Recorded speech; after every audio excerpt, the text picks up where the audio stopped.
Subscribe to my channel and hit the bell icon so you never miss any video from my channel. Yo! Welcome to LCameraTV. Make sure you like, subscribe, and share all cool things like Facebook and Reddit and Instagram and wherever else. And guys, don't forget to turn notifications on. I never want you guys to miss a video. And today's video, man, I'm wearing black for a reason. It's to, commemorate a death of a receiver's career. That receiver's name is Kelvin Benjamin. He attacked the Carolina Panthers. He attacked Cam Newton. And Cam Newton never really said anything negative about him. Even after, he got attacked, he said he's going to keep on working, go back and forth with the guy, you know what I'm saying? So Cam Newton took the high road. So for me, I feel like I could be petty for Cam, you know what I'm saying? So I'm definitely going to explain how, yeah, he didn't fit in Carolina, but it was all his fault. So, then we got to get into that. It's going to be a lot because this guy was absolutely horrible. So, let's get started. So, how was Kelvin Benjamin horrible? Let me count the ways. So, let me start off with talking about, Carolina Panthers drafted Kelvin Benjamin because we wanted a big body receiver. Cam Newton had a tendency of hitting, throwing higher. That was Dave Gettleman's idea. Get bigger receivers so if you do throw high, you'll be fine. That was Dave Gettleman's decision. But, obviously it didn't work out well. But the first thing I want to get into is that Kelvin Benjamin could never stay in shape. Every time he came to camp, he was getting reprimanded about being overweight. Even when he was in FSU, he got reprimanded about being overweight. Kelvin Benjamin does not dedicate himself to football because he doesn't take care of his body. Everybody knows that if you're playing a sport, basketball, football, or whatever, you got to take care of your body, man. That is what your money maker is. That is how you produce and, actually benefit in wherever you're at. LeBron James changed his whole diet. He looks great. That's why he's still dominant, you know what I'm saying, at 33, almost 34 years old. Because he takes care of his body, man. He's doing these military type trainings and all kinds of craziness. Cam Newton, I mean, we seen the video of him like screaming and he's like ripped up, he lost weight, he's taking care of his body. Kelvin Benjamin came to camp every year overweight. And every year Ron Rivera had to reprimand him or say, hey, I mean, Ron Rivera sometimes had to rip him in the media because he come to camp, way overweight.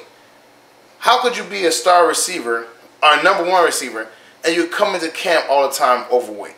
That shows your lack of dedication to your craft, man. You can't, you're not coming prepared.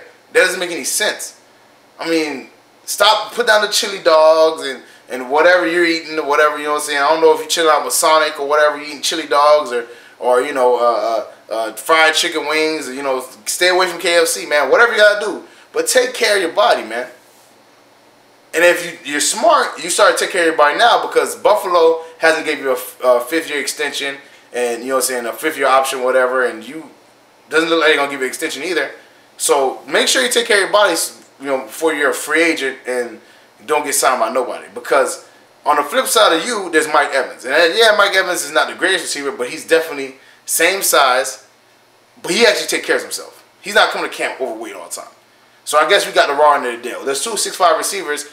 Tampa Bay got, Mike Evans, and we got the fat guy. I mean, hey, look, I'm a big guy. I'm no one to call somebody fat, but my job doesn't predicate me having a 6-pack or being super in shape. His job does. So I'm just grading you by what your job entails. Don't come to camp overweight, man. That's a surefire way to get traded. The second reason why Kelvin Benjamin was absolutely horrible is because he never worked on his routes, man. He never worked on his routes.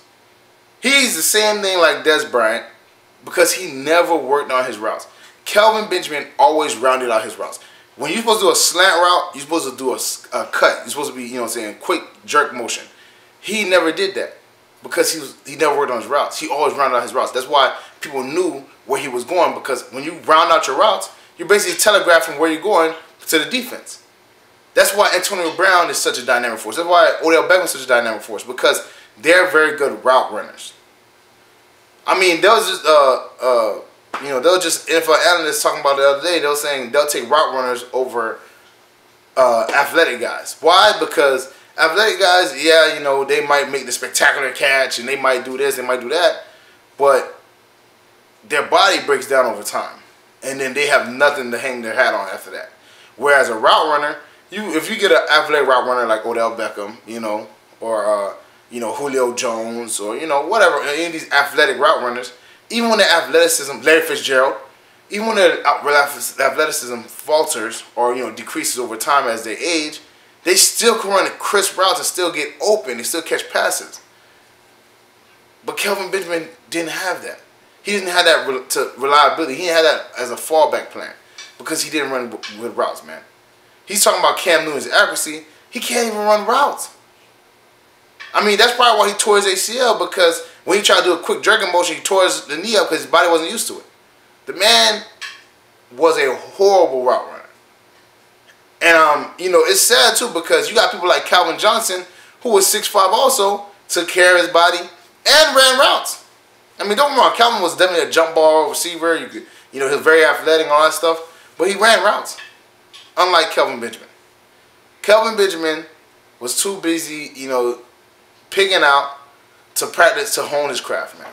You know, he can say a lot about Cam Newton, but at least Cam Newton works on his game. Kelvin does not work on his game. You could tell. You could tell by, you know, his production. You could tell by his, you know, physique. You could tell by his dedication overall, man. And like I said, I'm wearing this black, man, because his career, I see his career gonna be over soon. Because nobody wants a 6'5" receiver that's slow and, you know, doesn't work at his craft. Nobody wants that, man.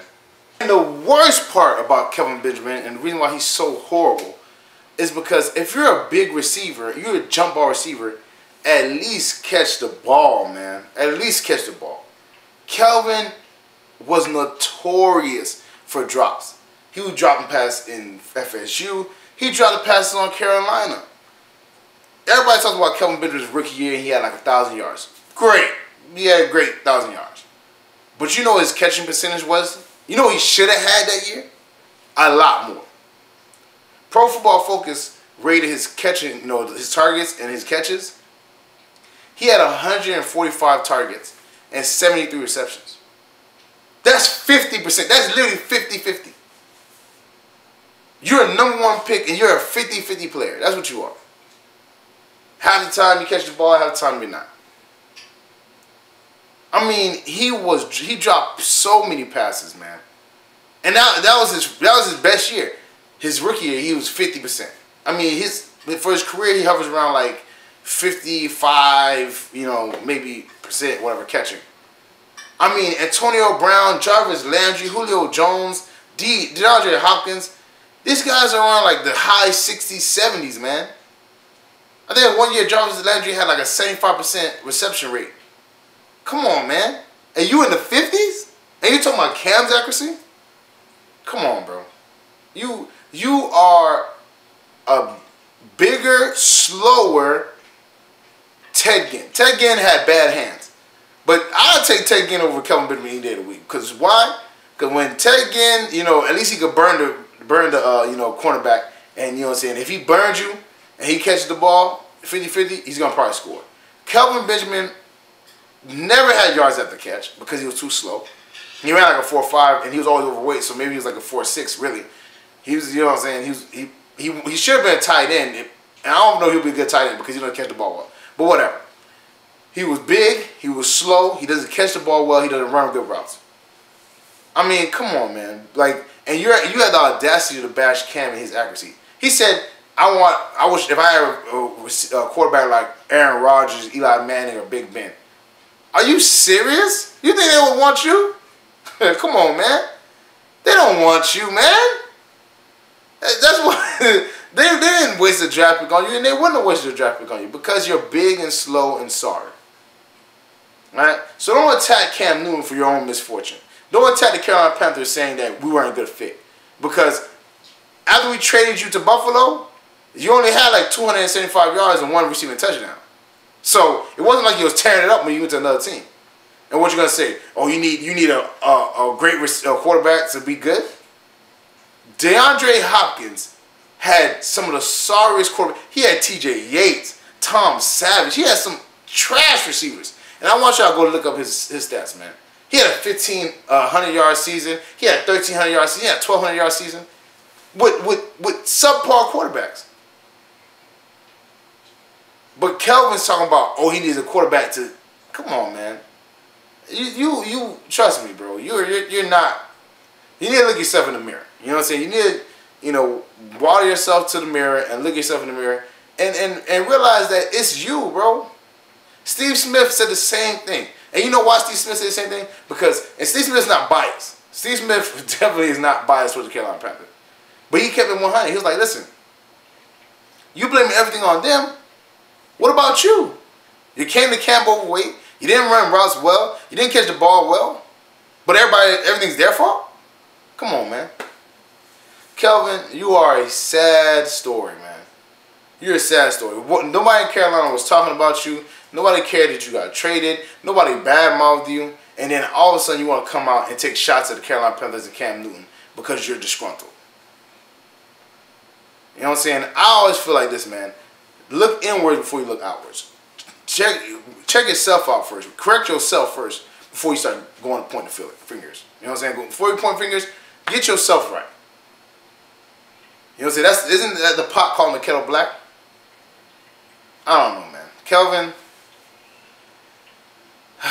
And just let you know, guys, this is I didn't create this stat. This is a stat. This is the truth. You can look this up. When Kelvin Benjamin was not on the field with the Carolina Panthers, we're 21-3, man. Without him, we're 21-3. With him, we were 18-21-1. What does that tell you? When he wasn't on the field, we had our best offensive season and went to the Super Bowl and Cam won the MVP. When he was on the field, we went 6-10 the year after. So what does that tell you? We had to get the cancer, which was Kelvin Benjamin, out of there. When he got traded, Devin Funch's production skyrocketed. Now that they're talking about Devin Funch's, it's looking like he could be a number one receiver because he had probably a 3 or 4 game span where he was catching like a touchdown and like averaging like 80-some yards. Kelvin, nobody in Carolina wanted an issue with you, but you caused this on yourself, man. So if I suggest, you get in the gym, work out, you know what I'm saying, dissect yourself, you know what I'm saying, learn from the greats. Go talk to Larry Fitzgerald. Go talk to, T.O. or, whoever, Jerry Rice, whoever. Work on your route running, man. Work on your catching. I mean, I just praised Curtis Samuel before because he bought himself his own jug machine so he can catch the ball better. Why don't you buy that? Like, come on, man. Work on yourself before you talk about the Carolina Panthers, man. And keep the Carolina Panthers out your mouth. Because we didn't sabotage you. You sabotaged yourself. You didn't take your job seriously enough. So now you're in Buffalo, and you're probably not going to get an extension there. And you're probably going to bounce from team to team until they realize that you're not a good football player and you're out of the league. So again, like I said, I'm wearing black because this is where Kelvin Benjamin's career probably dies. Sucks, but, I'm just being honest. Well, that's it for me, guys. Make sure you like, subscribe, and share cool things like Facebook and Reddit and Instagram and wherever else. And guys, don't forget to hit the bell icon. You know what I'm saying? I never want you guys to miss a video. Y'all already know what it is. Guys, get in the comment section. Let me know how y'all feel about Kelvin Benjamin's idiotic tirade or, interview where he basically blames everybody but himself. Let me know how you feel about it because it pissed me off, man. It's nothing worse than a guy who doesn't take ownership of what he was lacking. I mean, come on, man. Steve Smith didn't bash Cam because it wasn't Cam doesn't decide to trade you. Dave Gettleman decided that. Oh, I'm sorry, Marty Herney at that time. But they decided that. Cam had nothing to do with it. Cam was actually upset when you got traded. And then you two-facedly stabbed him in the back and said it's his fault that you wasn't producing. Even though he targeted you a buttload of times. He targeted you a bunch of times. I guess you're not looking in the mirror, man. You gotta look in the mirror. So get in the comment section, man. Let me know what y'all think about that. LCameraTV merchandise, shirts, hats, mugs, all types of stuff. That link is in the description below. Y'all check out the merchandise, man. I see y'all trickling over to the merchandise, whatever. Cop some merchandise, man. Let them know that you LCameraTV affiliated. You feel me? I would love for you guys to take, take shirts, the pictures of whatever you bought. If it's a mug, it's a shirt, whatever. And send it to my Instagram, man, at LCameraTV. Because that would be dope, man. I'll definitely, put it on my page, whatever, and show everybody that, the love that's supporting me and supporting the channel, and you already know what it is, man. The link to the Patreon page, that's also in the description below. Like I said, support the channel, support me. You already know what it is. Share it to all your Panther fans, friends and family, whatever, all that stuff. Share it with the Buffalo Bills. Share it with Kelvin Benjamin, man. Share it with Kelvin Benjamin. Tag Kelvin Benjamin in this, man, so he can wake up. Man. All right. Share this with everybody, man. Share this with all NFL fans. Share this with FSU fans, whatever, man. Share it with people, man, so they can know how I feel about Kelvin Benjamin and his lies. All right. So share this, man. Share this video. Share this with the NFL, whatever. You already know what it is. I'm gonna do a live stream later on tonight, probably like 8 or 9 o'clock Eastern time. Obviously to commemorate my 1,000 subscribers. So definitely check that out. Whatever. I want you guys to be in attendance. I want to thank a lot of you guys. I want to talk about a lot of stuff with you guys. You know what I'm saying? Because I love doing live streams with you guys, man. So I'm definitely gonna do that later on tonight. And like I said, thank y'all for all the support. Thank y'all for everything y'all do. And you know what I'm saying? Like I said, at Kelvin Benjamin on this crap, man, because this man is outrageous. So thank y'all for everything, and I'll see y'all next time.